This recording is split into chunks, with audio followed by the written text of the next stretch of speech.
Imagine paying, I don't know, thousands of dollars for cutting-edge cellular level medicine. Right. It's a huge investment. Yeah, and you're sitting there in the clinic, the clinician administers the injection, and then the absolute second the needle is removed, you watch that expensive, powerful medicine literally squirt right back out of your skin. Just right onto the floor. Exactly, onto the floor. And that phenomenon is called tract reflux, and solving it requires completely bending the laws of fluid dynamics. It's honestly one of the most frustrating challenges in modern clinical practice, especially when you're dealing with regenerative therapies, where every single drop contains millions of active cellular messengers. Right, right. And when I first opened the massive stack of sources provided by you, our listener, I was totally thrown off. How so? Well, I always thought medical injections were incredibly simple. I mean, you push the plunger, the medicine goes into the arm or the tissue, and it just stays there. Yeah, that's the common assumption. But looking through these papers, and they cover everything from, like, university physics textbooks and lymphatic drainage science to clinical guidelines for aesthetic fillers and intimate women's health procedures. It's a really diverse stack of research. It is. And these sources make it sound like there's an absolute battlefield happening under the skin. That is actually a great way to describe it. We tend to view the human body as an empty vessel just waiting to be filled. But it's actually a highly pressurized, densely packed environment. And that brings us to the core mission for today's deep dive. We're going to decode this highly specific medical puzzle for you. Yes, we need to uncover the ultimate post-injection manual massage protocol. Right, to optimize what is known as sub-mucosal exosome dispersion, while strictly preventing that dreaded tract reflux we just talked about. Basically, getting the medicine in, keeping it in, and putting it exactly where it needs to go. But before we can even talk about massaging the tissue to spread these exosomes around, we have to trap the fluid inside the body. Right, so why does tract reflux happen in the first place? To understand why fluid shoots back out of a puncture wound, we really have to look at Poiseuille's law. Okay, hold on. Poiseuille's law. Before we go any further into the physics, what exactly is that in plain English? Fair question. So, Poiseuille's law is a principle of fluid dynamics. It basically explains how liquids flow through a tube. Okay. It dictates that the flow rate of a fluid depends heavily on three things. First, the viscosity or thickness of the fluid. Right. Second, the radius of the tube it's traveling through. And third, the pressure gradient, meaning the difference in pressure between one end of the tube and the other. Got it. So how does that apply to a needle? Well, when a needle punctures the skin and enters the mucosal layer, it creates a physical microscopic channel. That channel is your tube. Oh, yeah. Then you inject a fluid into the tightly packed subcutaneous or submucosal tissue. I'm having a hard time visualizing that pressure spike. Is it basically like trying to force water into a water balloon that is already completely full? Yeah, that's perfect. But to take that balloon analogy even further, imagine the rubber of the balloon is actually made of dense layers of muscle, fat, and connective tissue.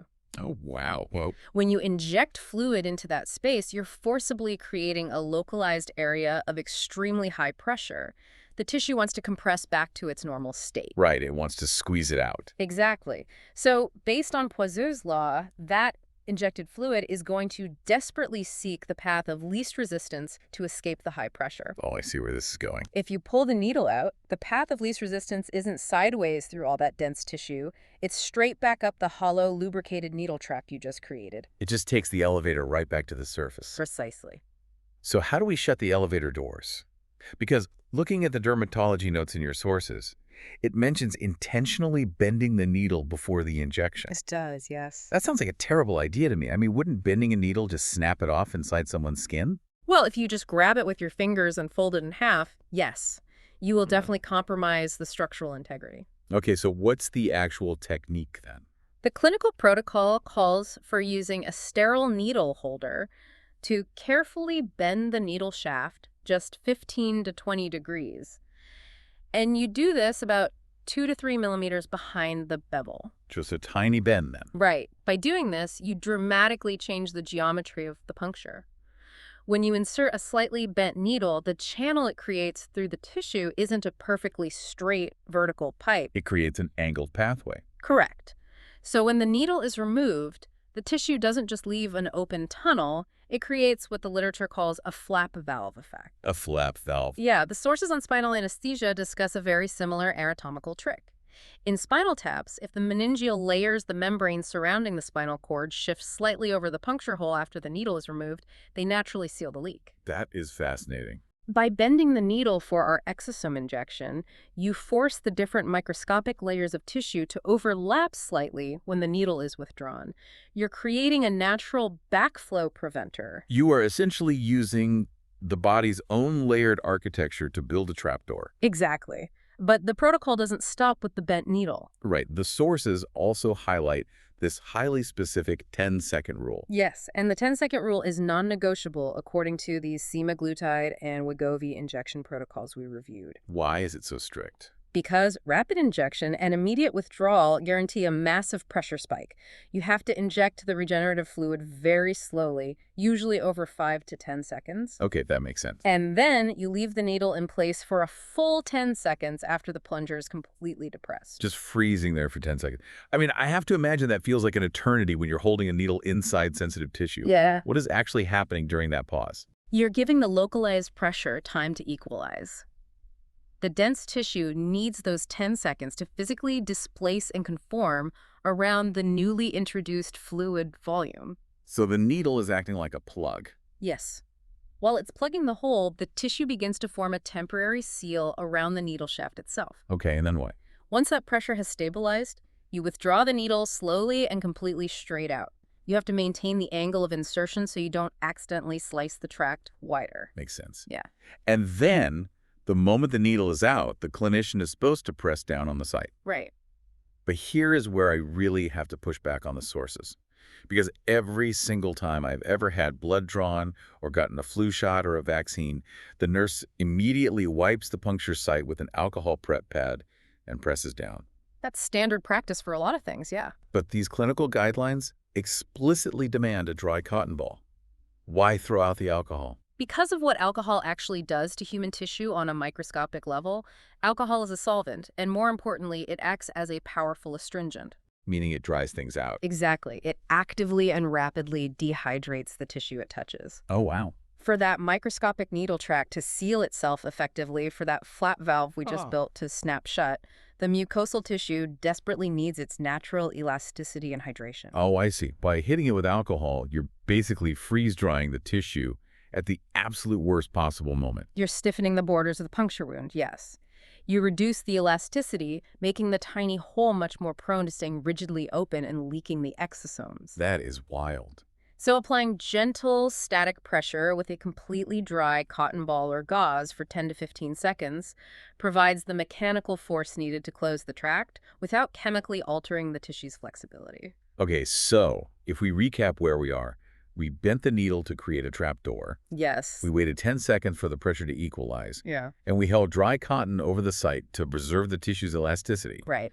The tract is officially sealed, and the exosomes are trapped in this little submucosal fluid cushion. But now we face the next massive hurdle. How do we get that fluid to actually spread out and do its job? Because when I was reading through the cosmetic injection sources you provided, specifically the guidelines for Sculptra, there is this incredibly famous protocol called the 5-5-5 rule. Ah, yes. Massaging the injection site for 5 minutes, 5 times a day for 5 days. It's a grueling aftercare regimen for the patient. Right. And if you are listening to this and wondering, why can't I just aggressively rub the exosome injection site to spread the medicine around? We really need to dig into the biology here. Should we be using that 5-5-5 massage technique for exosomes? To answer that, we really have to look at the fundamental physical difference between these injectables. This raises an important question because you absolutely cannot treat exosomes like Sculptra. Why not? Sculptra relies on polyalactic acid, or PLLA.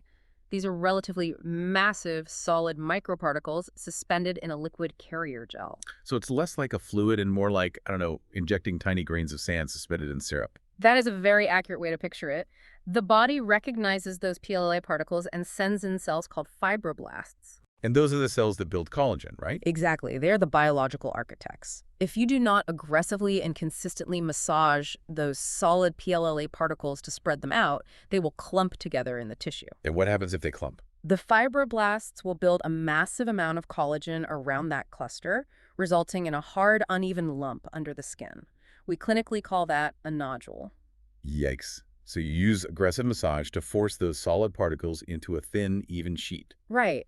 But exosomes aren't solid particles at all. Not even close, right? No, exosomes are nanoscale extracellular vesicles. We're talking about dimensions of 30 to 150 nanometers in diameter. Just to put that in perspective, a nanometer is 1/1000th of a meter. Exactly. These are unimaginably tiny lipid bubbles, essentially little fat envelopes carrying mRNA, proteins, and growth factors. Okay, so because of their scale, they do not cluster and form physical nodules. Right. They act as highly mobile cellular messengers that naturally traverse the interstitial fluid, which is the fluid found in the empty spaces around cells. So doing a deep, aggressive 5-minute tissue massage on these microscopic messengers would just be completely overkill. It would actually destroy the treatment. Yeah. If we pivot to the guidelines for highly fluid regenerative injections, particularly the protocols for hyaluronic acid aftercare, the manual adjustment is drastic. What's the protocol there? If massage is utilized at all, it must be remarkably gentle. The clinical guidance suggests circular fingertip movements for just a few seconds, perhaps a minute at most. That's nothing compared to the 5-5-5 rule. Not at all. The physical pressure applied should be no heavier than the touch you would use to apply a very delicate anti-aging cream to your eyelid. That is a staggering difference in technique. We're going from deep tissue massage to something as light as a feather. It's a completely different paradigm. But that introduces a really interesting mechanics issue. Like, if I'm only using an incredibly brief, feather-light touch, what is physically happening under the skin to actually move these exosomes? That's the core of the dispersion dilemma. Right, because how does fluid actually travel through a dense matrix of tissue when you barely press on it? Well, we have to look at the data from tissue fluid pressure studies. When human hands perform a standard manual massage, they easily generate localized tissue fluid pressures of up to 140 millimeters of mercury. Let me stop you there, because when I think about pressing down on tissue with that much pressure, doesn't the fluid just squish away from my finger and then the absolute second I let go, it just rushes right back to where it started? That's a great point. It feels like pushing a heavy bowling ball into a memory foam mattress. The foam dips, but when you remove the ball, the mattress completely resects. That memory foam analogy is flawless because it describes exactly what happens when a clinician uses the wrong massage technique. Really? So pressing down doesn't work. The clinical studies on lymphedema and subcutaneous fluid flow actually proved this. Researchers placed highly sensitive pressure sensors beneath the skin of patients. And what did they find? They discovered that fluid flow only occurs during the active downward compression of the hand. The millisecond the hand is removed, the forward flow of fluid stops entirely. Oh, wow. And worse, the indentation you created fills right back up. The displaced fluid usually returns to its exact point of origin within 10 to 15 seconds. So if you're just pressing down on the injection site, you're doing absolutely nothing for the long-term dispersion of the medicine. Exactly. You're just temporarily squishing fluid to the side and watching it bounce back. To actually move fluid permanently through the submucosal space, and more importantly, to get it into the initial lymphatics, you have to abandon downward compression entirely. Okay, you mentioned the initial lymphatics. What are those and why do we want the exosomes in there? The initial lymphatics are the microscopic dead-end capillaries of your lymphatic system. They act like tiny drainage pipes situated just under the skin. Okay, got it. Their job is to absorb interstitial fluid, proteins, and in our case, exosomes, and transport them deeper into the body's systemic circulation. So we need the exosomes inside those pipes. Right, but these tiny pipes do not open when you crush them from above. To open them, the true dispersion protocol relies entirely on skin stretch. Skin stretch. So we're pulling the skin sideways, not pushing down. Exactly. The endothelial cells that make up these microscopic lymphatic vessels are attached to the surrounding tissue by anchoring filaments. So they're tethered to the tissue around them. Yes. When you gently stretch the skin laterally, meaning sideways, you pull on those filaments. This physically yanks the microscopic trapdoors of the lymphatic vessels open, creating a vacuum that sucks the fluid inside. So by stretching the skin sideways, you are basically pulling open the trapdoors. Yeah. And then what? You just hold it there. No, the release is just as critical. You gently distend the skin in the desired direction of dispersion, and then you allow the tissue to naturally recoil back to its resting state. Like letting go of a rubber band. Exactly. When the tissue recoils, those trapdoors snap shut, trapping the exosomes inside the vessel. And the natural elasticity of the skin pushes the fluid further down the biological pipeline. What happens if you do it too fast? If you rush the recoil, or if you just aggressively scrub the skin back and forth, you never give those microscopic vessels the time they need to fill up. Oh, I see. Rhythm and lateral skin stretch disperse fluid. Force and downward pressure just temporarily squish it around. That is totally counterintuitive to how most people think about massage. We are so conditioned to believe that applying more force yields a better result. It's a tough habit to break. Okay, so let's consolidate everything we've learned so far. We have the anti-reflux technique with the 15-degree bent needle and the 10-second hold. Right. We have the dry cotton seal.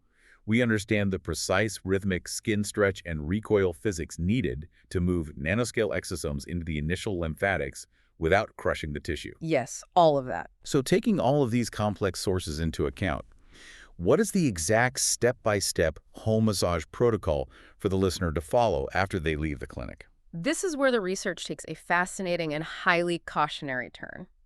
What's fascinating here is that if we look at the clinical guidelines from the Women's Health Clinic regarding delicate submucosal exosome injections, Specifically focusing on highly vascularized, intimate areas like the anterior vaginal wall, right? exactly, the optimal home massage protocol for the patient is absolute nothing. Wait, nothing. Zero massage at home. Zero. The medical sources explicitly and sternly warn clinicians against teaching any post-injection manual massage techniques to patients for these intimate submucosal therapies. But wait, we just spent all this time establishing how to properly stretch the skin and pull open the lymphatic trapdoors to disperse the exosomes. We did, yes. So what does this all mean? Why wouldn't a doctor want the patient doing that at home to maximize the spread of this incredibly expensive medicine?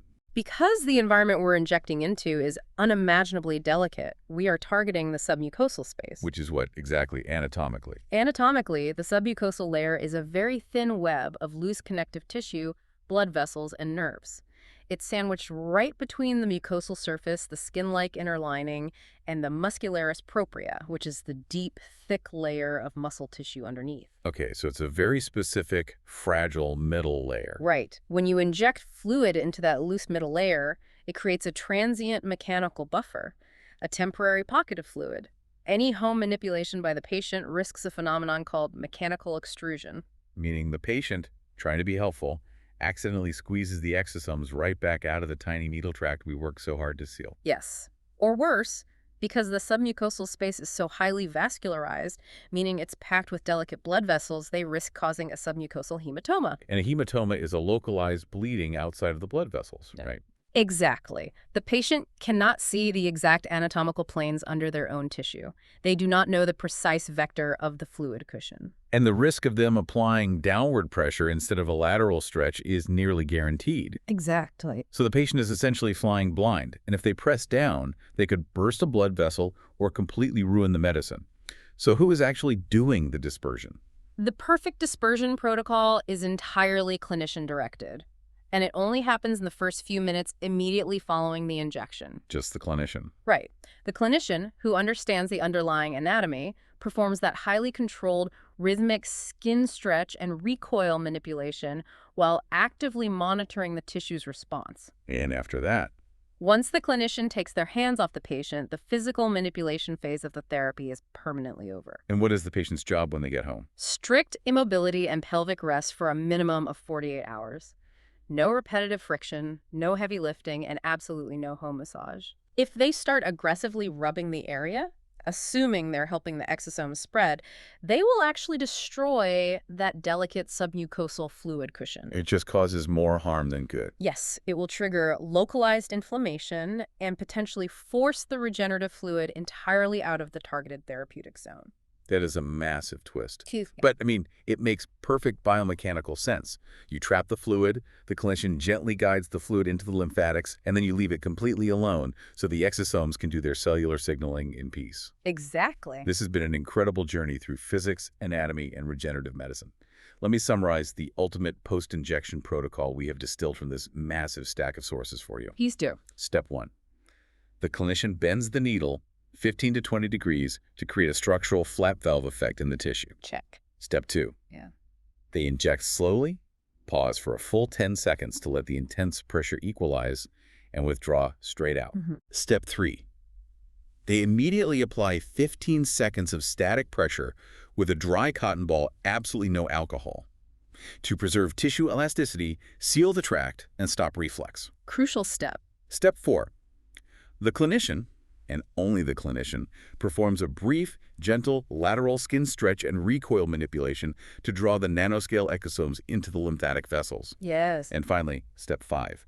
You go home, you practice strict rest for 48 hours, and you do not touch it. That is the definitive protocol based on current fluid dynamics and clinical science. That's quite the list. It is. But looking at the endoscopic submucosal injection sources in your stack, I think we have to ask a much bigger question. I could. As regenerative medicine evolves, will the future even require manual massage at all? What do you mean by that? If we don't stretch the skin, how else will the fluid spread through the tissue? The answer lies in biomaterials. Scientists are currently developing cutting-edge, self-assembling, shear-thinning hydrogels. Okay, shear thinning hydrogel. Let's break that down. What exactly does shear thinning mean? Shear thinning is a property of non-Newtonian fluids. The best everyday example is actually ketchup. Ketchup. Yeah. If you just tip a bottle of ketchup upside down, it acts like a thick, solid gel and won't pour. Right, you have to hit it. Exactly. If you squeeze the bottle or smack the bottom, applying shear stress, the molecular chains inside the ketchup temporarily align, it thins out, and it flows like a liquid. Oh, I see. These new medical hydrogels, like a polymer called sodium carboxymethyl starch, mentioned in the research, work on the exact same principle. So how does that work in a syringe? When the hydrogel is inside the syringe and the clinician pushes the plunger, the physical stress of being forced through the narrow needle causes the gel's polymer chains to align. It becomes a thin, easily injectable liquid. So it flows smoothly right into the submucosal space. But what happens when the injection stops and that shear stress goes away? That is the genius of the engineering. The absolute millisecond the fluid exits the needle and enters the tissue, the stress is gone. And then what? The polymer chains instantly tangle back up, and the liquid rapidly self-assembles back into a structured, solid gel. Oh, wow. So it instantly plugs its own hole. Precisely. Imagine tomorrow's exosomes not being suspended in a simple, watery saline fluid that leaks everywhere and requires bent needles to contain. Right. Instead, they are delivered inside these smart gels.